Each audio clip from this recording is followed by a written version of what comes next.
as I explained. We have Patrick Lau, VP of Strategic Development from Comba Telecom, Kevin Persing, Director of Sales West Region for Fiplex, Ron Schachter, co-founder of the RF Solutions LLC, and Prince Nayar, CEO of Comdex. And these comprise the board of directors and leadership of the Safer Buildings Coalition. And I'd like to congratulate and welcome the newly elected board of directors members, Prince Nayar and Ron Schachter. The Safer Buildings Coalition is an independent, not-for-profit organization that's very interested in making sure that wireless dead zones are conquered. It's a very serious problem. The three pillars of in-building public safety communications are mobile 911 calls must get out with location accuracy, mobile mass notifications must get in, and first responder communications must work. We'd like to say that our coalition is a community of practice. It'll take all of us working together to raise awareness of in-building wireless dead zones. And here to help us are two of our better-known friends with an important message. Hi, everyone. It's Leanne Rhymes. I just wanted to give a massive thank you to the members of the Safer Buildings Coalition who are working hard to eliminate wireless dead zones. I didn't even realize this was a problem, but for first responders, in many cases, their public safety radios don't work inside buildings. So that's a big, big problem. Please go to saferbuildings.org and help out. It's a nonprofit, and it helps our first responders in this, particularly now, I guess always in this time of need. Thank you so much for taking care of our communities and our first responders. You are greatly appreciated. Sydney lets you off.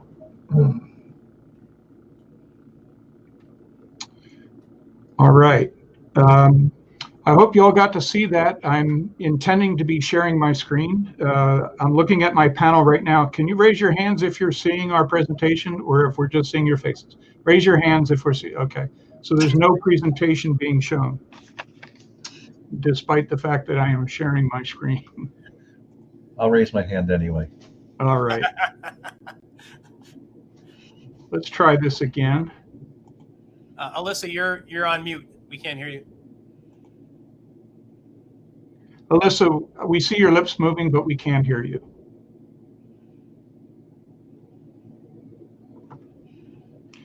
All right. Well, we had a very nice presentation scheduled for you today. Have a nice day, everybody. No. I've got the presentation ready here. I can put that into the stream for you, John. But the way that this works, that we need to be able to feed that in for you. So here's your presentation. There you go. It should work for you. Okay. Thank you. Well, let's give that a try again. 2 times the charm.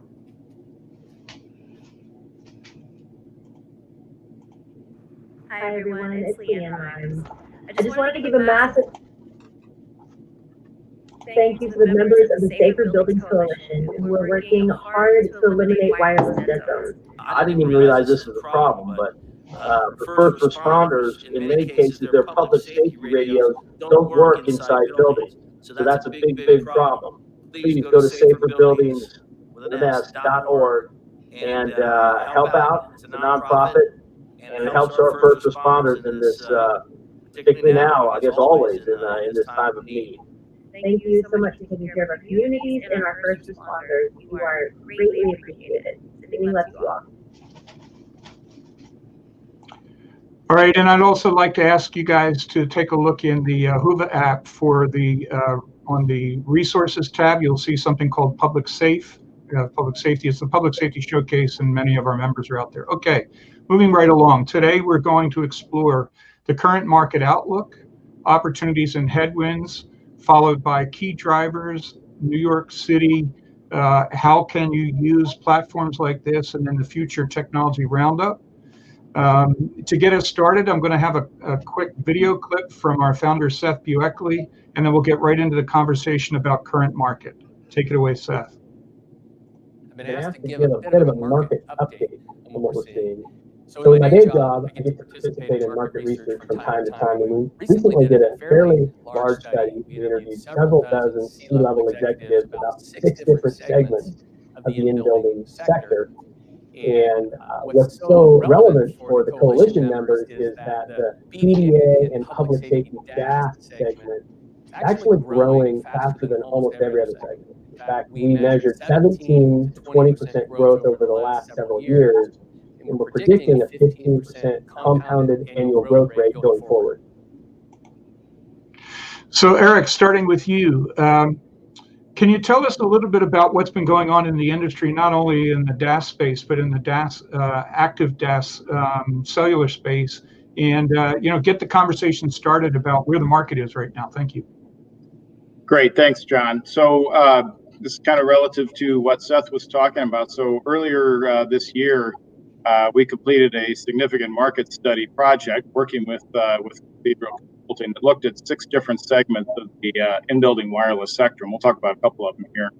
But what we really learned kind of validated our belief that the in-building sector is really strong and growing, despite the downturn in carrier spending that we've seen over the last number of years. And since I brought up carrier spending, let's start there. So back in 2017, 2018, the money being spent on DAS cellular coverage dropped by about 30% as we really kind of validated in the surveys. And this was mostly driven by carriers reallocating their spending towards other initiatives. And of course today, building 5G networks. But cellular DAS is still the largest part of the in-building market at over $450 million per year. That's equipment, a lot of other services and installation and so forth goes around that. But it is really finally stabilized in that market. It's growing again, only about 3% per year, though. So it's a pretty low growth market. But what's really interesting is that growth is being driven by enterprise spending on cellular DAS.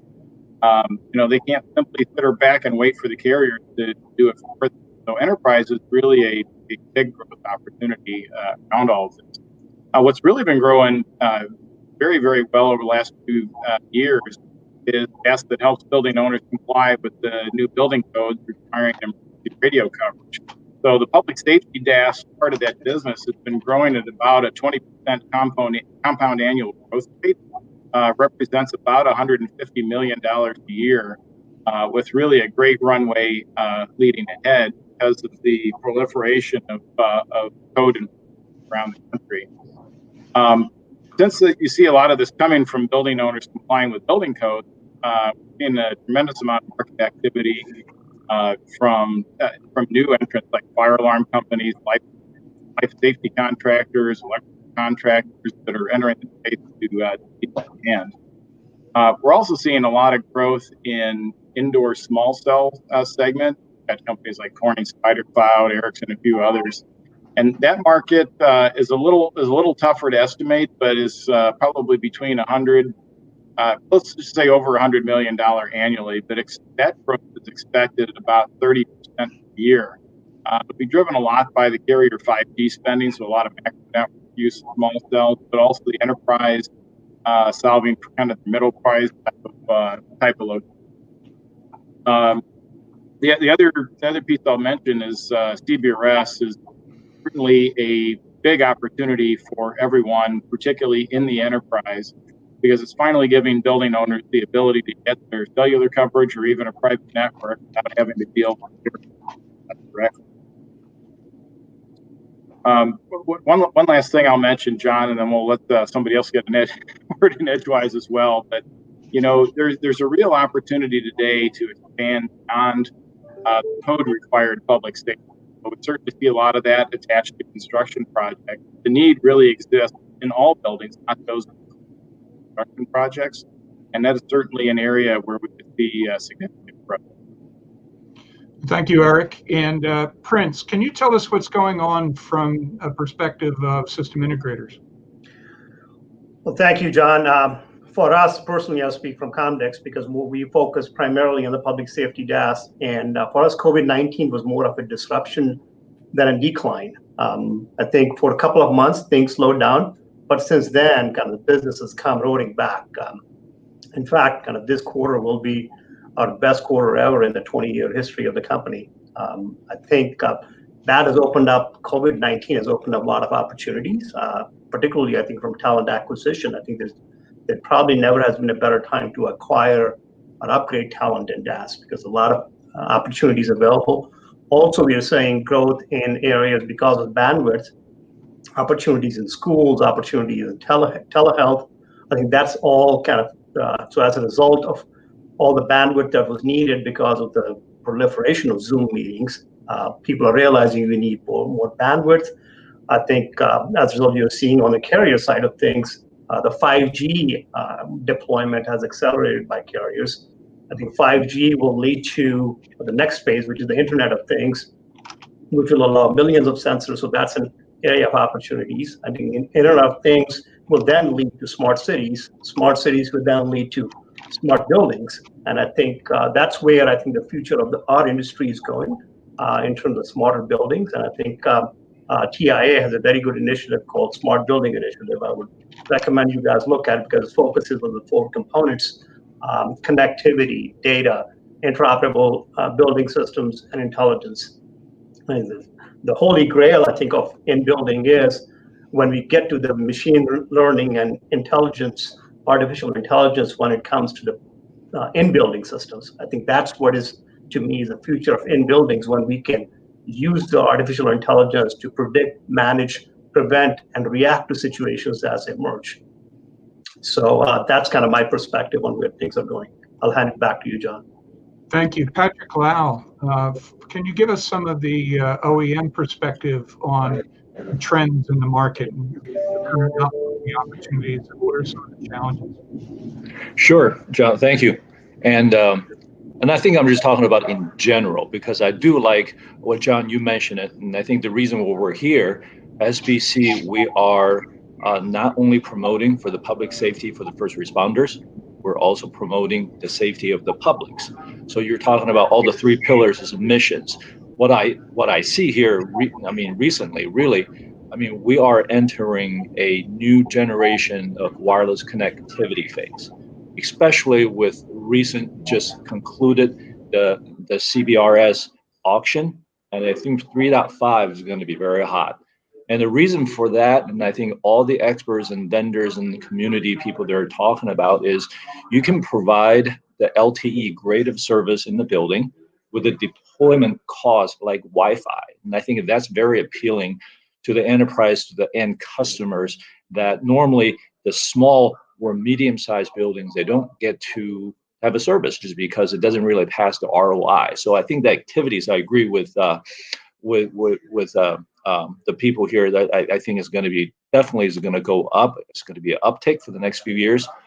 What I'm going to be focusing on, what I want to talk about is more of the headwinds and all the a lot of activities and jobs. I do think there will be a new entrance of the system integrators and installers getting into our segments with non-traditional wireless background, if you will. So I think it's standards. That's very important. Not only the traditional public safety or even the commercial, you're dealing with a new class of operators. You're talking about the on-go CBRS, and who is really the operator? Is it going to be Cox, or you're talking about or Google or other folks? And what's the design criteria? Those are the kind of standards is important. I think we need to take a note of that. The other thing is what you're talking about is a FirstNet, right? And I think the carriers or traditional mobile network operators we're talking about, they're very much in the picture, because even the on-go CBRS, you can have your private LTE, your data security, but if you want to have voice to roam outside the building to their macro network, you need their participation. I think it's similar to some of the process, like a retransmit agreement in the current project you're doing that today. I think that process needs to be streamlined, especially when you have a large number of the small, medium-sized buildings are going to be wired up, and that process could be a bottleneck. That's how I see it. Very good, thank you. Okay, so going to our next topic is key drivers, regulatory drivers, standards, fire and building codes, federal programs. So this is quite a diverse topic. And to kick things off, I'd like to hand it off to our Executive Director, Chief Alan Perdue, to give us a perspective on the fire codes and standards and their impact on, the industry. So Alan, take it away. Thank you, John. Certainly, anytime you have a regulatory requirement to mandate a particular issue, it's going to be a driver in the industry. That's certainly the case with codes and standards related to in-building, both from the NFPA and the International Code Council. Both of those documents are currently undergoing changes, modification, and edits to make them better based on lessons learned in the past and what we think the needs are going further. You'll also see things like UL 2524, that standard, what it's doing to set the benchmark for what can be a public safety component utilized in building. Additionally, we're seeing, you see the Partner Alliance for Safer Schools. Schools have been a tremendous driver. While they're out for COVID, it's an excellent time to upgrade the communications that we know are lacking in many of our educational facilities around the country. And then CARES Act funding to help jurisdictions stand up operations centers and other activities in government buildings where they've been gathered to conduct the people's business. So there's a lot of activity in the code development and a lot of activity in spending. Thank you. Thank you very much. So Kevin, can you tell us a little bit from your perspective on what are some of the more important elements of the fire codes from a requirement standpoint? What are some of the basics of what fire code requires of these in-building repeater systems? Basically, it requires that there's coverage in at least 95% of the building or better. They will go through and actually want to see test results of an installed system to verify that there is coverage. The authorities having jurisdiction which are enforcing this code may actually have an enforcement document prepared for integrators installing in their cities, and those are fairly well detailed out with kind of the nuts and bolts of the requirement as it pertains for fire code for their city. Thank you. And Dennis, talk a little bit about upcoming NFPA changes, please, and how they're going to impact the industry. Certainly. Thanks, John. Yeah, I tell you, we as the Safer Buildings Coalition have been spending a lot of time within the Codes and Standards group, as well as the Public Safety Technology work group, talking about the new NFPA 1225. It's a consolidation effort. We're taking 1221 and 1061, and then you're creating the new NFPA 1225 document. And a lot of time is being focused on not just the codes, but looking at it from an RF perspective, from as well as the building owners, to understand not just the system that has to go into place and the requirements that are driving that, but also some of the testing parameters, right? So understanding what needs to be done from a testing standpoint, as well as from an annual upkeep and maintenance, to ensure that the system that goes in today is also going to be working on day 366, the way that it was designed. So we're, the public comment phase, it will be ending on October 9th, and Chief Perdue will be taking that message with all of the comments that are coming through from the Safer Buildings Coalition to bring that forth to the NFPA 1225 committee. So a lot of exciting things that are going on right now as it pertains to NFPA and the new 1225. Thank you, Dennis. Now, Prince, at Comdex, you guys do an awful lot of business with the government.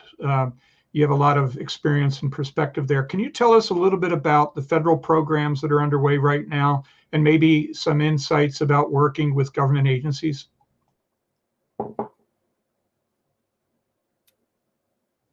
Because the budgets haven't been affected, at least for this year and probably next year as well, that the demand is there. But specifically kind of related to the codes and standards, I think because we work with jurisdictions in all 50 states across the country, the disparities regarding how those standards are interpreted, or even in some cases, there are kind of differences in standards. And one thing that I liked about SBC is that for members, there is guidance regarding what the installation guidelines are, how to go about permits, and for what the jurisdictional guidance, I think that has been a big value to us as we look at, as we go kind of and implement different jurisdictions. Having that reference book has been invaluable from understanding what the local requirements are. And but from the government standpoint, I think we're seeing that the need is as strong as it's ever been. And I think public safety in current marketplace, I think is they're realizing the need for more bandwidth. And FirstNet is definitely driving the adoption of more public safety inside the buildings is the trend that we are seeing from. That's what the codes and all that, I think it's going to go along with that as well. Thank you. And just in your opinion, do you believe, Prince, that you're going to see an increase in infrastructure spending driven by the CARES Act or other infrastructure stimulus type packages? Do you think that that's something we could look forward to? There already has been. I think from the communication standpoint, the budgets of the government have gone up. And I think that trend is going to continue next year as well, because I think once we get past kind of the political issues and all that, I think that there's definitely the investment in that infrastructure is going to continue. In fact, I think there's an next generation 911 legislation that is pending, that was approved by the Congress, but is held up by the Senate. I think that is going to further spur the spending in the public safety space. That's by itself is a $15 billion line item that's in the budget. All right, let's shift focus to New York City, where they have some very interesting and unique requirements here. We're going to ask our resident expert in the New York City ARC space, Ron Schachter, with RF Solutions, followed by input from both Dennis Burns of ADRF and Grail. Ron, what is ARCS? What's going on in New York City? Well, it's kind of funny. And when we talk about, first of all, John, thank you for having me on board this panel. When we talk about ARCs, and we like to say in New York, we tend to do things a little differently. But I think there's actually a reason why with ARCs, we're doing it a little different, public safety a little differently than the rest of the country. Because of the density in New York, it's really hard to have a BDA-based system. So New York chose to basically create their own little public safety system inside each building themselves. So every building runs with 2 channels. It's a pretty simple system. Majority of the systems have these 2 repeaters. They're passive systems. A few of the larger buildings will go, I'll say, more to the active traditional systems we use everyone else here. But as long as you run a clean, balanced system that's designed well, the fire department's 2-way radio systems can work within the building. That also brings up one second piece as well. In a lot of the other marketplaces outside of New York, you're worried about the police department, the fire department, EMS, and anyone else who's in the AHJs. In New York, it's really driven by the fire department only. Thank you. Thank you. So Dennis, what other insights can you give us about what's going on in New York City? And do you think that that would ever be moving on to other areas of the country? Yes, thank you, John. So, yeah, I mean, ARCS, you know, as Ron mentioned, it's pretty unique. You know, it's UHF, you know, channel 11 and 12 for FDNY. And I also should mention that EMS is part of that as well. The police are not. They are separate, but FDNY and EMS with that system, 43, 44 megahertz. You know, it's, yeah, I think since New York has those, you know, very, you know, you don't have to worry about, you know, AHJ requirements, right? You know that if you're putting a system in New York, you know that you have to design a system that's going to work on 483 and 484. I mean, there's a couple of other maybe, you know, densely populated, you know, cities that are similar. You know, yeah, I would say maybe, you know, Boston, you know, comes to mind as being similar. But, you know, New York, with the size of their buildings, you know, the fact that they're, you know, 500,000 square feet to millions of square feet, very densely populated. I mean, I think that's one of the reasons why ARCS works so well, because it's basically putting a, you know, a BTS in each of the buildings. But I will mention one thing, and that is, you know, one of the challenges that I think is being found right now in New York City is that, you know, it really comes down to a good design, right? I mean, part of the challenge with these systems is, are they putting way too much power into them? Is the system bleeding out so that, you know, you're having challenges with interoperability within different buildings? So I think, the key to the success with ARCs, and certainly New York City has found this, is that you really must have a well-designed system so that it operates properly. I mean, that seems to be one of the challenges right now in the approval process. Thank you. So, Eric, what is your perspective about these proprietary type arrangements for individual cities, and does that or does not impact other areas of the country, or what other perspectives might you be able to add on the topic? Yeah, thanks, John. So I think if you look at what ARCS is doing, it's really designed to try to avoid interference. As both Ron and Dennis mentioned, you got a very dense environment, and if you placed a whole bunch of BDAs out there, the possibility of interference would be very, very strong. And so in order to avoid that, they've created this ARC system, and the ARC system isn't normally on. It's turned on essentially when they arrive, and so it's put in place to avoid that interference. As Dennis mentioned, there may be a few other cities that have the density where they may look at this, but we certainly have a big challenge in front of us, as there's been a lot of stirring about interference with public safety BDAs, and really important that we avoid interference, design them appropriately, as Dennis mentioned, in order to avoid that type of situation where we might have to move to that type of scenario. Outstanding. I'd just like to take a moment to mention to our audience that there are questions. You can ask questions in the comments section. We will have a Q&A at the end. And so just quick question for you, Alan. Can you give us a sense of the sort of narrative that is happening among the license holders out there? It was mentioned about interference and noise. But what's kind of the chatter that's going on? Who are the license holders, and why are they concerned about noise? Certainly, one of the things that, in addition to the code that you have to comply with, are the requirements in FCC Part 90, especially Part 90.219. The frequency license holder is a key stakeholder in the process, and oftentimes they are overlooked. We proposed several changes in model code to highlight frequency license holder and what their role and responsibility are. We also continue to bring emphasis on that at the coalition to our members and all of those that are in the industry, because they hold the key to turning the system on. That can't be turned on and authorized by the fire marshal. It must be the frequency license holder that allows you to turn the system on. So it's imperative that they get involved early in the process, and you understand what their requirements are. There's been discussion about the ARC system and leakage outside the building. A couple of years ago, we talked to the predictive software companies and said, you need to be able to show how far a signal reaches outside the building, because that's just as big an issue as coverage inside the building. So there's nothing more critical than the design team talking to both the fire marshal and the frequency license holder. Thank you, John. Thank you. So the next topic is, how can the industry leverage associations like the Safer Buildings Coalition and NEDAS to stay in front of customers right now, and also to advance the various missions? And one of the missions that we have is to raise the level of competency in the industry.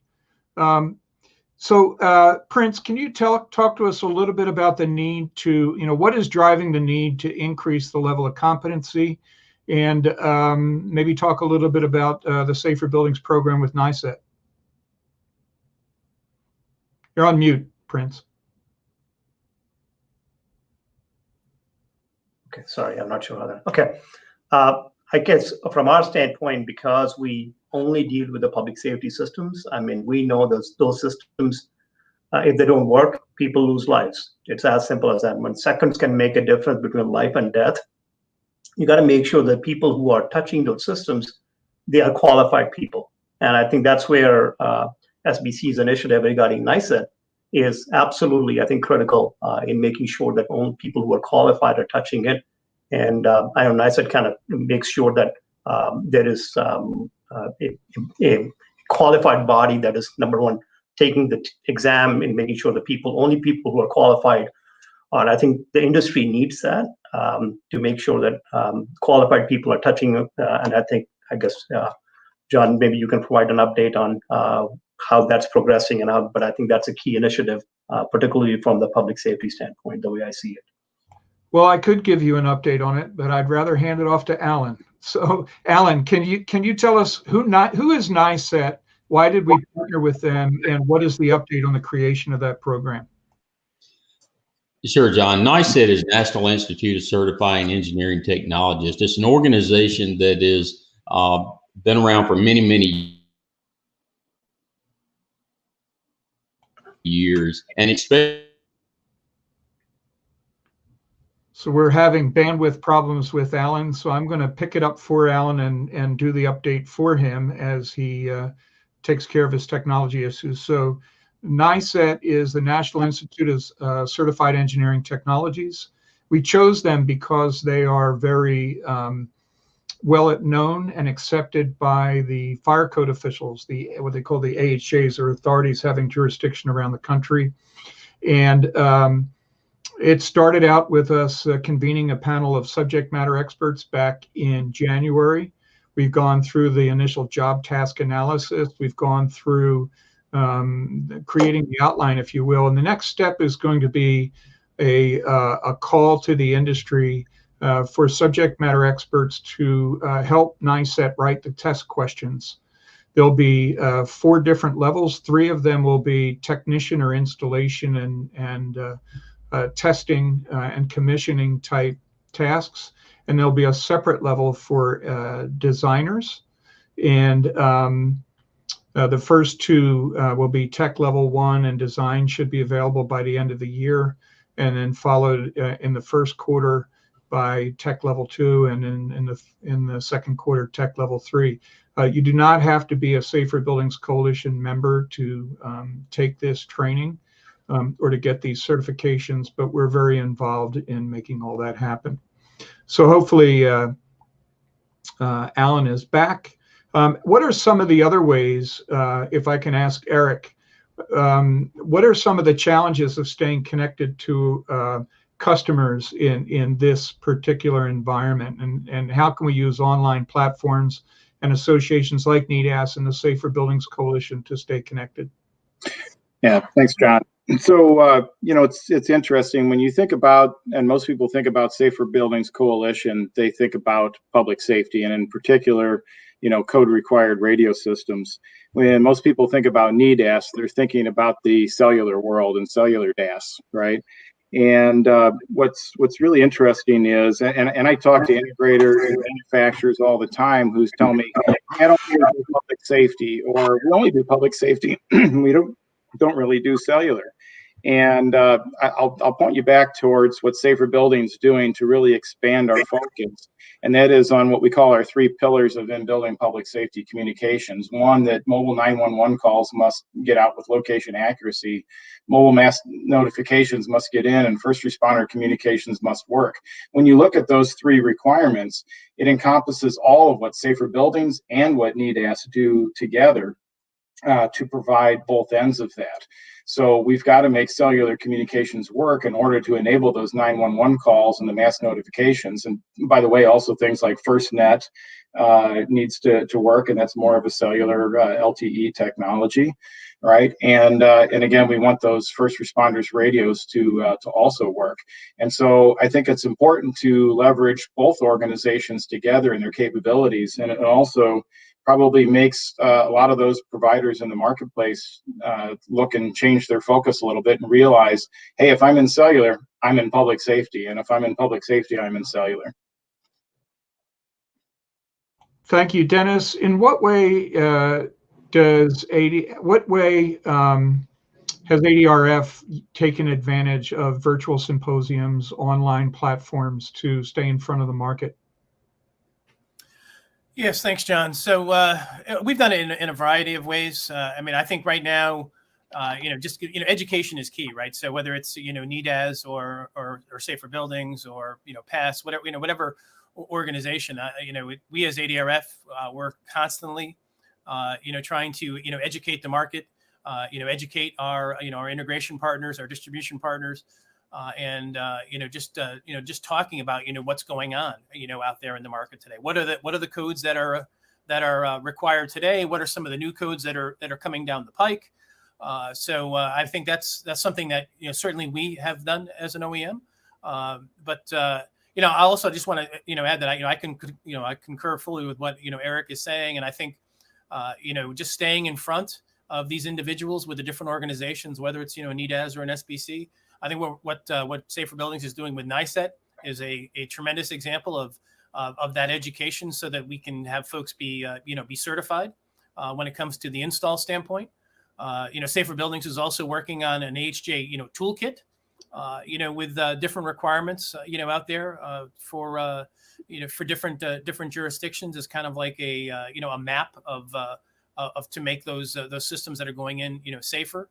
I know we one closing point. I know we one thing that we're doing also as an OEM is there's what's called the General Radio Operators License, the G-Roll, and I know we as an organization are certainly allowing our integrators and our customers the ability to take that certification to obtain that license, which in many states is required per code that are if you're designing and putting in a first responder system.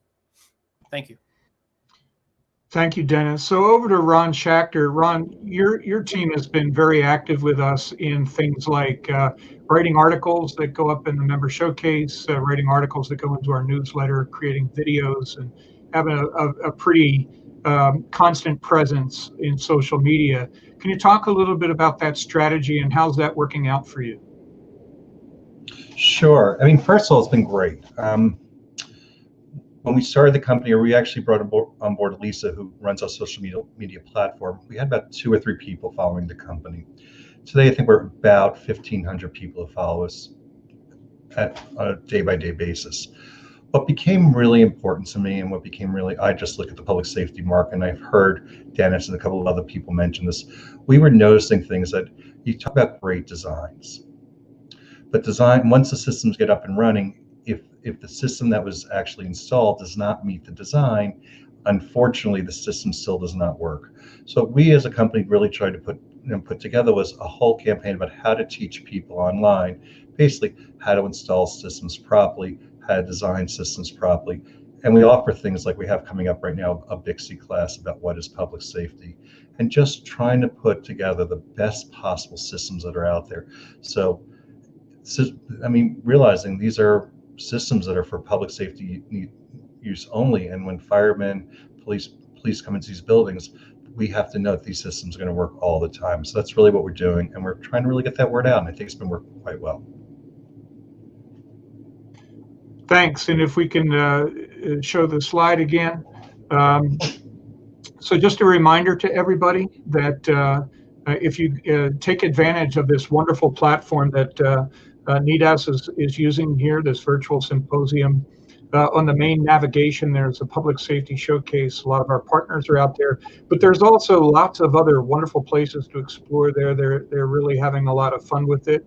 I will stop short of breaking out the ukulele to entertain you all. We will do that later at the virtual happy hour. Okay, so I'm going to move into the next section of our discussion, which is the future.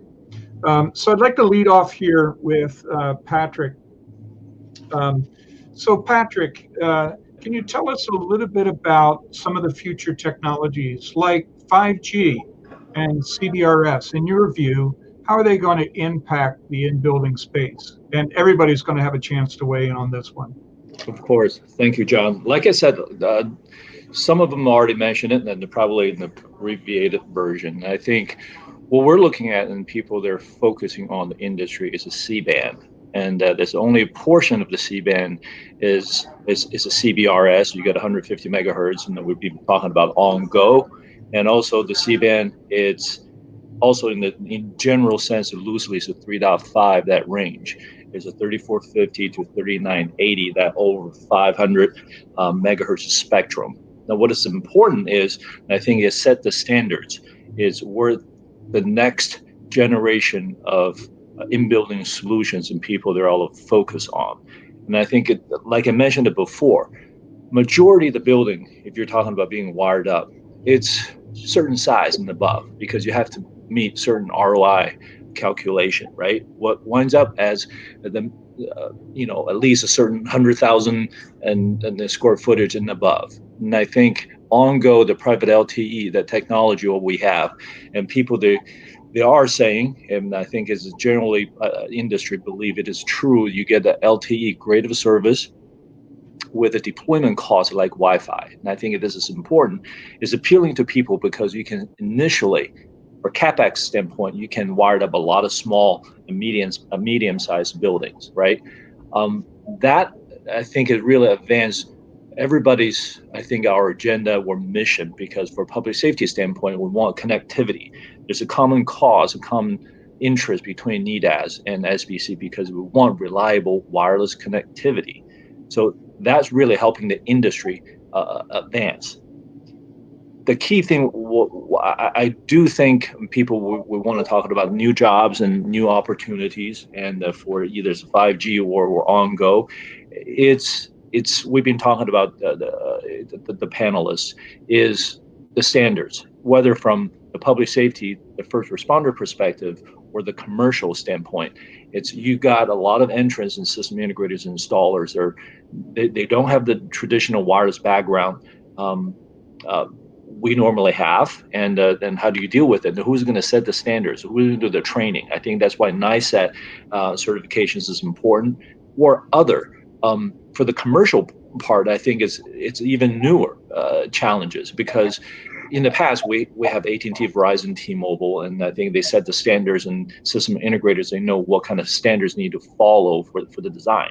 But for this is new private LTE CBRS, you have a new class of operators, and who's going to set the standards, and what's the process if you want to get your voice to roam back and forth inside your building into the macro network. So those are the things that need to be sorted out. But I think the future is going to be for the next 5 years. I think everybody's been talking about it. If you're looking from an OEM standpoint, I have yet to see, I would say probably vast majority of the vendors, they're all having or announcing they have solutions to cover that frequency band. So I think it's inevitable we're going towards that direction. Okay, thank you. So coming to Prince. Prince, what are some of the challenges as the customers are coming to you and say, what should I do? Should I buy 5G now? Should I change my infrastructure? Should I wait? I've heard some people say that, well, maybe you should have a master infrastructure plan that's sort of future ready. What do you tell your customers in preparing for the future?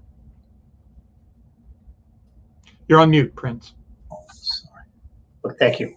So I think the 5G technology is not ready as yet. So I think from what we look at it from, particularly from the public safety side of things, so even FirstNet, even though it's kind of being used for data, it's still not ready for the voice piece of it, because the mission critical push to talk has latency requirements, latency in it, so which makes kind of transmission of voice signals a little bit challenging over there. And that's where I think CBRS coming in and private LTE, I think is going to help tremendously. We are currently involved with deploying and maintaining a nationwide sensing network for Google CommScope for their spectrum access system. And we see, I mean, as we're looking forward, and I know there's an auction, very successful auction that happened on the CBRS. I think private LTE and CBRS will become the future of in-buildings because of the security and the bandwidth that Patrick talked about. I think that's good, but more so, I think when you look at sectors like finance and healthcare that have requirements for privacy and security, because of the security offered by the SIM features and all that stuff, I think that's going to propel CBRS to be the next standard, or the spectrum that's used for private LTE going forward. And then once this 5G standards do mature, and then I think you're going to see that seamless transition from private LTE to 5G for the buildings. But as specifically for 5G itself, I think it's not ready even from the carrier standpoint. I think they are the final 5G NR, I think they're still kind of in the transition process right now. But I do see kind of eventually when the Internet of Things and all that comes in, that all the in-building, so I see the transition from DAS to CBRS public safety LTE, and eventually to CBRS 5G network. So I think that's how I see the vision of how the public safety buildings are going to transition over the next few years. Thank you. And so coming to Eric now. Eric, up on the screen, we're going to show a slide here. And one of our favorite statistics up in the top left-hand corner. And you know what I want to talk about? Take it away. Sure. So that stat there, of course, is the FCC is estimating that we could save over 10,000 lives in the United States every year if we could save just 1 minute in emergency response. And the main driver of that emergency response delay is location accuracy. So in other words, when you call 911, if you're standing outside, you've got GPS coordinates because your phone can lock in on those GPS satellites. When you step inside the building, they really don't know where you're calling from. And the smaller the building, the more aware you are of your location and able to provide that to the 911 operator, that's great. But a lot of times you're in a much larger building, you're not capable of making that information known, and that location information really causes that, or that lack of location information really causes that delay. What's interesting, so there's kind of three axes. There's the X and Y axis that probably everybody's familiar with. There's also the Z axis, which is your vertical axis, which helps to tell, if you're in a 50-story building, it's not hard to lose that 1 minute time, and probably a lot more if you're on the 30th floor and they don't know which floor you're on. And, the responders can't come running into the lobby and say, hey, which floor did they call the 911 call from? The receptionist doesn't know you're on the 30th floor, right? So you're gonna lose that time. The biggest challenge really, though, is, most of the requirements by the FCC put on location accuracy are laid on the carriers, and the carriers only have so much that they can do, and there's technology getting built into handsets and so forth. But we have technology out there today that could be utilized, whether it's location information off of Wi-Fi access points, small cells, RFID, and maybe most importantly, Bluetooth beacons that are being placed inside of LED light fixtures to produce capabilities for all kinds of location-based services, but industry is afraid to utilize those because of potential liability. So it's certainly a challenge that we need to face head on. Thank you, Eric. And turning to another section of the slide for Alan, on the slide there's a quote there from Chief Jeff Johnson, who spoke recently as the keynote at our annual members meeting. Can you reflect on the quote there? There's no question in my view, and go ahead and take it from there. Sure, John. My friend Chief Johnson says a lot of things eloquently, and he points out, some lieutenant says to his fire battalion chief, why do I carry two devices when all I ever use is my LTE device? LTE is here. Public safety, it's another tool in their toolbox. And at some point in time, that's going to be their go-to device. And it's going to take, when LTE is equal to or better than their LMR radio, that they say, this is what we want to use day in and day out. Right now, we need to be planning for that piece. I think Prince mentioned FirstNet earlier. There's FirstNet and there's other LTE. When you look at the massive geographic area the U.S. covers, some folks have one particular carrier better coverage than others. I've heard that in many governmental meetings I've been in. But it's our job to know what's needed in a particular jurisdiction so that they have both LMR and LTE coverage. Thank you. Back to you, John. So Kevin, you've been doing the public safety push-to-talk LMR system radios for a long, long time. And you have relationships with radio system operators and first responders. What is the hurdle for getting those guys to move off of LMR over to LTE? What has to happen to make them feel like LTE is as reliable? Oh, first they have to see kind of a proof of concept that it actually works in a voice capacity. And depending on how they're getting signal in and out of the building is a big deal. LTE has to work, has to support both the data and the voice requirements that a first responder would typically use. And then I need to see the value to that.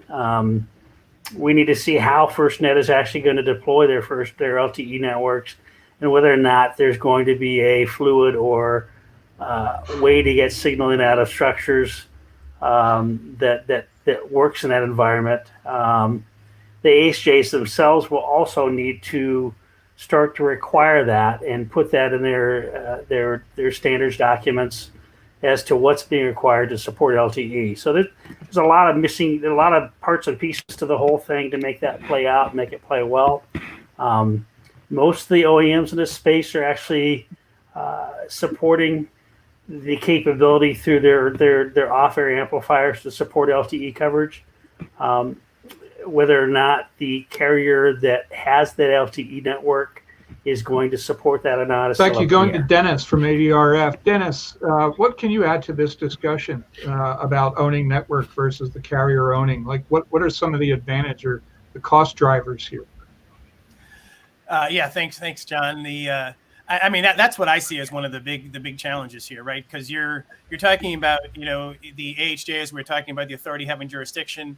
The local folks that actually, they own their own, macro network, right? They own it, they maintain it. Those are frequencies that they've been allocated by the FCC, and it works, right? So 800 megahertz, public safety, SMR is the most prevalent out there, in the U.S. today.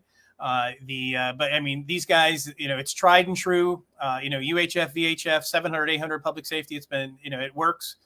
They own the network. But I also see that, there's going to be a time when, we're talking about all the advantages here of public safety LTE and FirstNet and, the ability to do both voice and data. So if, you're fire command and you're standing outside the building and you can download schematics, in real time on a public safety LTE network, you're not going to do that, on a traditional LMR, network, today. So, I think, right now the bottom line is, the technology of today works and works well for first responders. But there's going to be a time where, LTE is going to be out there and readily available. We'll have the devices that will work on that, and they'll have more of an opportunity to have additional capabilities, with these new public safety LTE systems, and then moving to other, types of 5G technologies. Thank you, Dennis. And we do have a little bit of time left. Some questions have been coming in, so I'm going to get right to the questions. But the first question is there a way for AHJs to test coverage under higher capacity load to simulate a live situation with many radios communicating simultaneously? I'm going to go to Alan first. Because from a fireground perspective, is that a real concern? And then I'll follow up with probably Prince to ask him about overall. Aren't public safety solutions really coverage solutions rather than capacity solutions? Yes, John, they are. And, one of the things we identified early on with system design was this issue of near-far.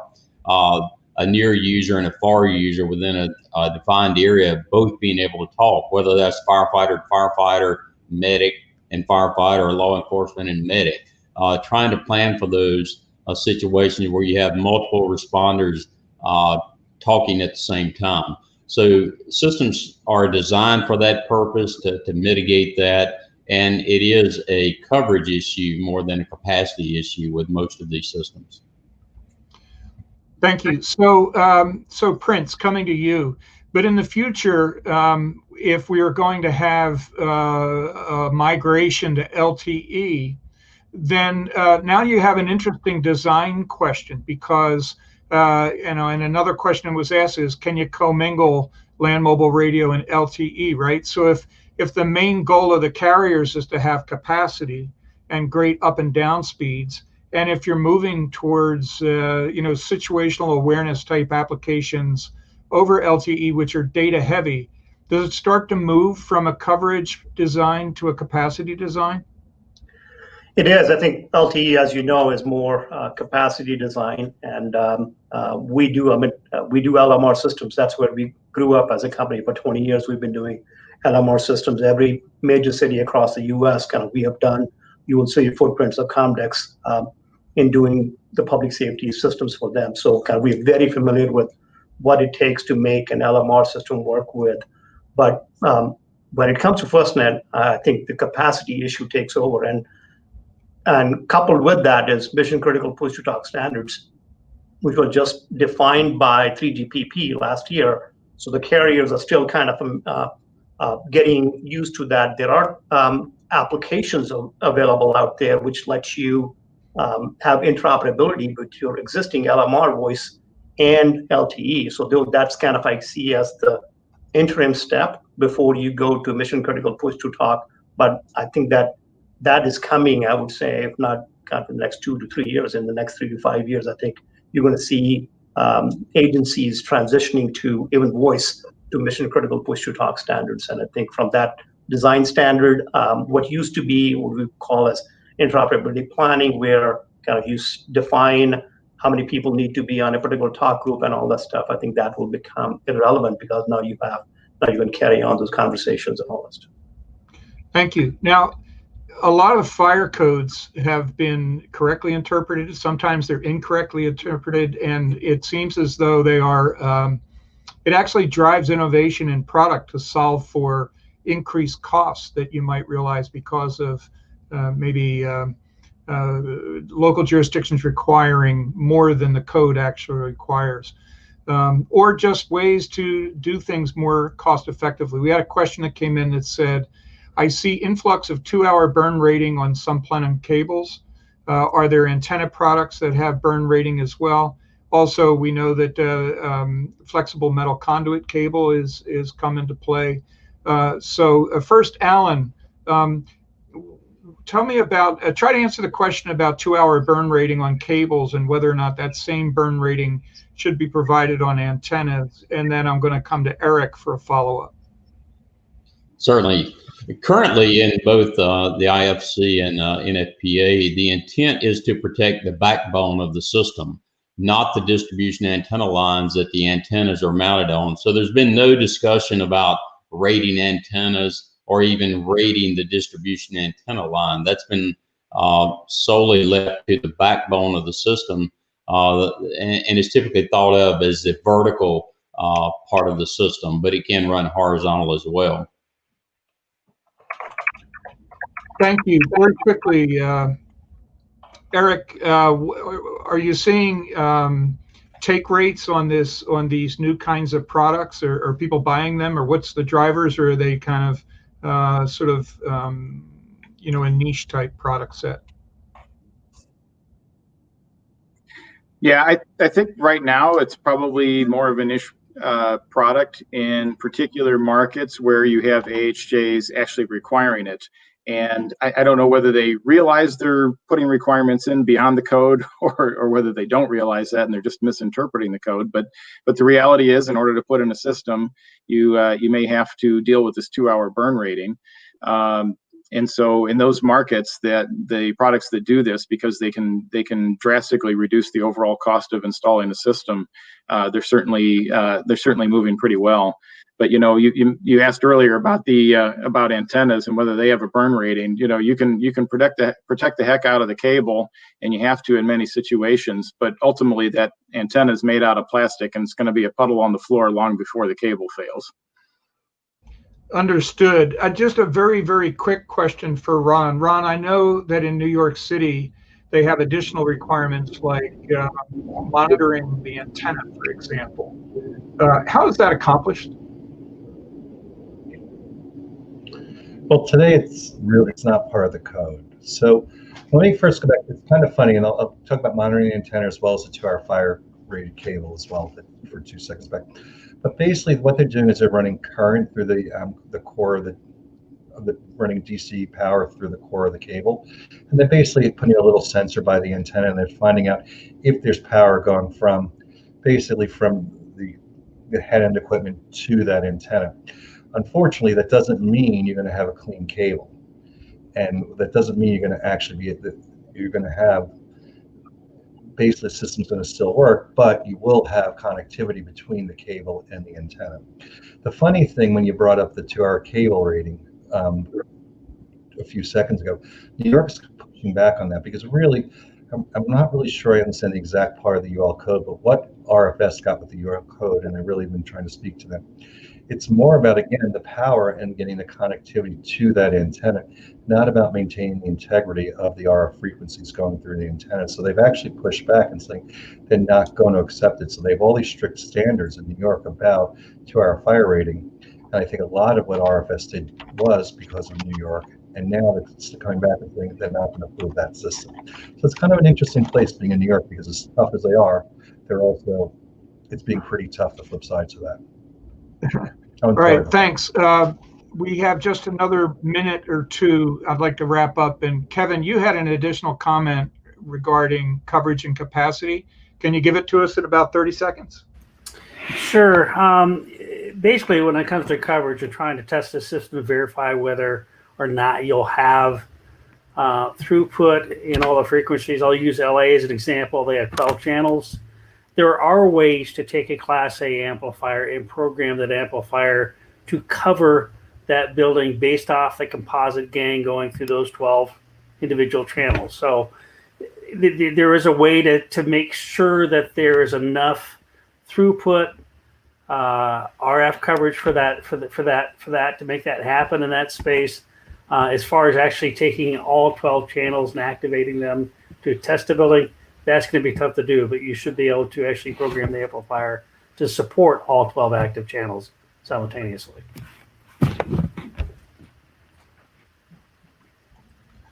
Well, that's all the time we have for today. As most of these panels go, I would love to go another couple of hours, but we have a lot of good stuff to get to today at NEDAS virtual session. I'd like to thank our wonderful panel: Alan Perdue, Eric Tingis, Dennis Burns, Prince Nayar, Ron Schachter, Kevin Persing, and Patrick Lau. And on behalf of Seth Bueckley, who is in our prayers, please join us for the rest of the day. Please visit us at saferbuildings.org. NEDAS, we thank you for your time, and we'll see you all out there. Thank you. Thank you, John, and thank you, everyone. Thank you all. Thank you. Thank you. Thank you.